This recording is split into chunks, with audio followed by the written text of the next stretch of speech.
In recent months, former U.S. President Donald Trump has intensified his rhetoric and policy agenda aimed at reshaping America's labor landscape. His latest proposals, ranging from new restrictions on collective bargaining to reforms of labor laws that favor businesses, have reignited debates about the future of organized labor in the United States.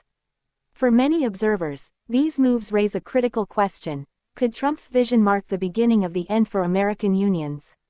Unions have long been a defining feature of the American workforce, playing a pivotal role in securing better wages, workplace protections, and benefits for millions of workers. However, their influence has steadily declined over the last 4 decades. In 1983, about 20% of American workers were unionized. By 2023, that number had dropped to just over 10%, with the private sector seeing an even lower rate of around 6%. The decline has been fueled by globalization, automation, and aggressive anti-union tactics from corporations. Trump's latest moves, critics argue, may accelerate that decline. Donald Trump's labor agenda, both during his presidency and in his current campaign for 2024, has consistently leaned toward empowering businesses while restricting unions. Among the key features of his latest proposals are national right-to-work expansion, rollback of pro-union legislation, restricting federal unions, and corporate deregulation.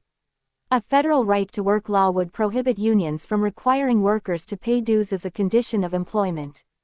Currently, such laws exist in 27 states, mostly in the South and Midwest. Extending this nationwide could significantly weaken unions' financial base. The Biden administration has strongly supported the Protecting the Right to Organize (PRO) Act, which would make it easier for workers to form unions and harder for companies to retaliate.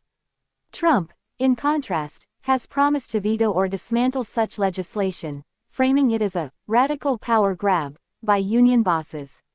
He has also floated plans to curb the power of public sector unions, particularly those representing federal employees. During his first term, he issued executive orders limiting collective bargaining rights for government workers, and his allies suggest he may go further in a second term. Trump continues to advocate for scaling back regulations that he says burden businesses. While this approach appeals to employers, labor advocates warn that deregulation often undermines workplace safety and workers' rights. To understand the significance of Trump's latest moves, it's important to place them in historical perspective. American unions reached their peak in the mid-20th century, when more than a third of workers were union members. Strong unions helped fuel the growth of the middle class, securing living wages, pensions, and health benefits. They were also instrumental in advancing civil rights and labor protections. However, the late 20th century brought profound changes.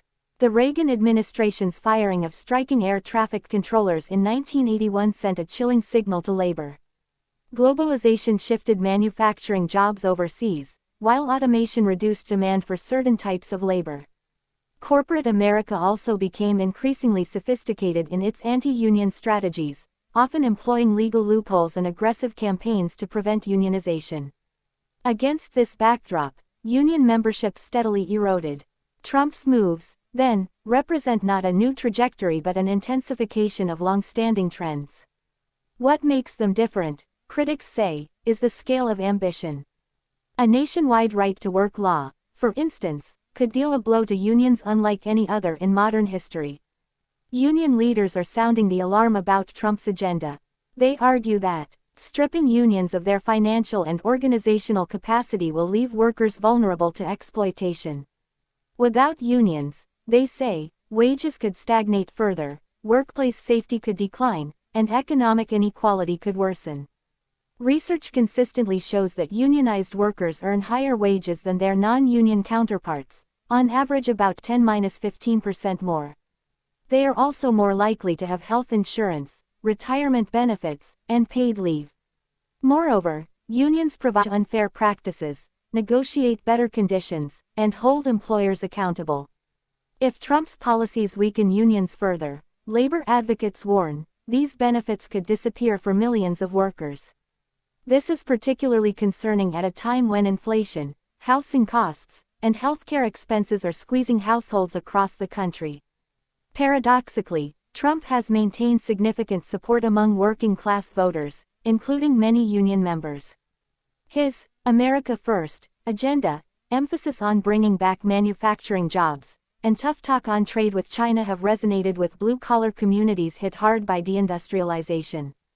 During his presidency, Trump often positioned himself as a defender of workers against global elites, even as his policies favored employers. His latest moves are framed in similar terms.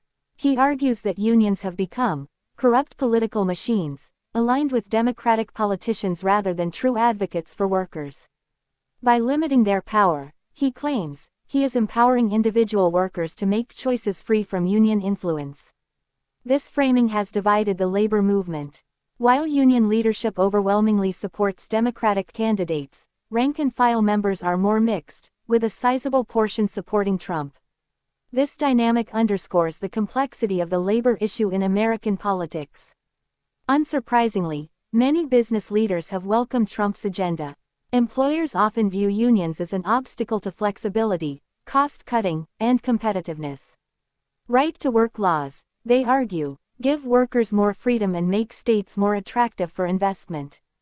Business groups also support Trump's broader deregulatory approach, which they say reduces red tape and promotes growth.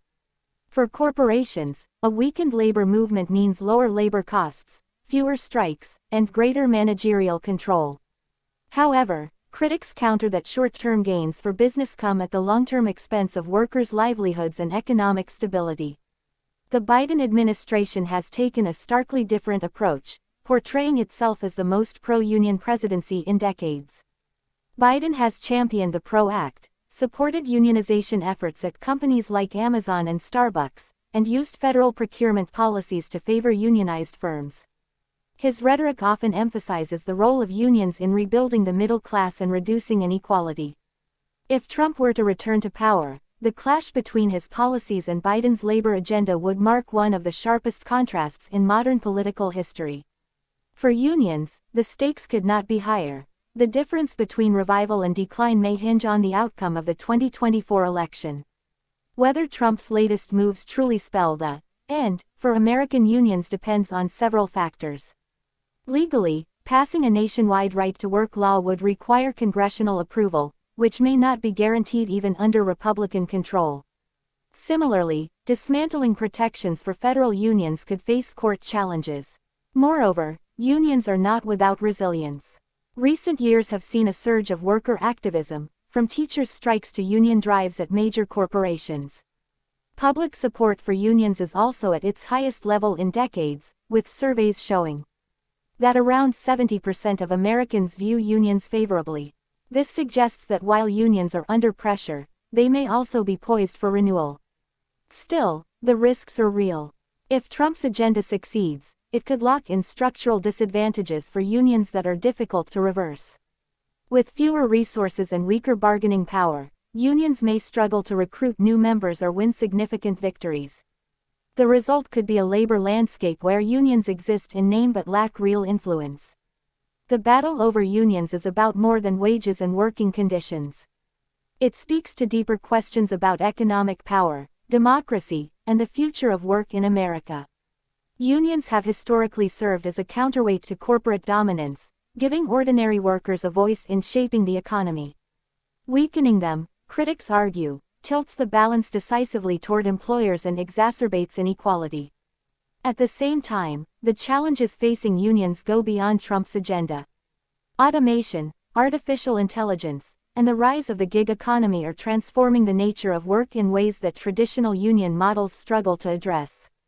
Even if Trump's moves fail, unions will need to adapt to these realities or risk continued decline. Donald Trump's latest moves on labor policy have reignited debates about the future of unions in the United States. By pushing for a nationwide right-to-work law, rolling back pro-union legislation, and curbing public sector unions, he is advancing one of the most aggressive anti-union agendas in modern history. For critics, these policies threaten to undermine decades of worker protections and accelerate the erosion of organized labor. For supporters, they represent a chance to free workers from what they see as outdated and corrupt institutions. Whether this marks the beginning of the end for American unions remains uncertain. Much will depend on political outcomes, legal challenges, and the ability of unions to adapt and mobilize. But one thing is clear: the struggle over the future of labor is entering a critical phase, and the decisions made in the coming years will shape the trajectory of the American workforce for generations to come.